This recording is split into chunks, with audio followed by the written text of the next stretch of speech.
Hey Tipsies, I'm Deme Brown and this is another edition of Tipsy Upon Arrival. Today I'm going to be sharing with you a room tour of my stay at the Dreams Playa Mujeres Golf and Spa Resort, where I'll be staying in a junior suite with a garden view. I'm here for a wedding and one of their other resorts is closed due to renovation, so they moved all of the weddings here.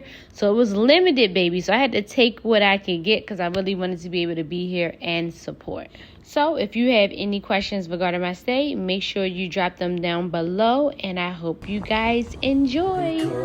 I can see us holding hands, walking on the beach, our toes in the sand. I can see us on the countryside, sitting on... Upon checking in, we had a small hiccup with our first room.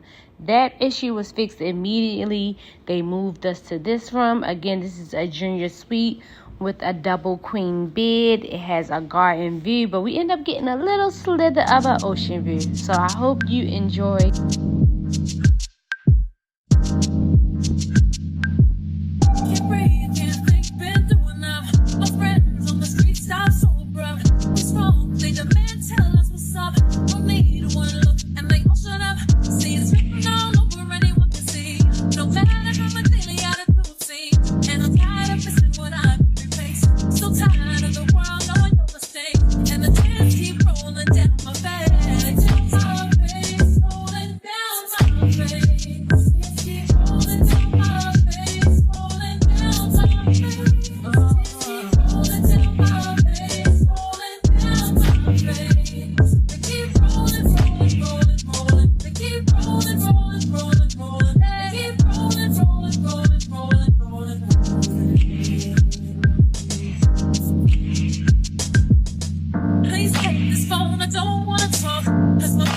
Constantly running off my body, so quick to follow suit. Cause I'm coming from every memory of you, and every attempt to just let it go. Just keeps me not caught in my throat. But it's one thing I'll figure it out. The last thing that I wanted you around, but the tears keep rolling down. Yeah, keep rolling down my face, rolling down my face. Rolling down my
Thanks, Tipsies, for watching another edition of Tipsy Upon Arrival. I hope you guys enjoyed. And if you have any questions regarding my stay here at this Dreams property, make sure you drop them down below. See you next time.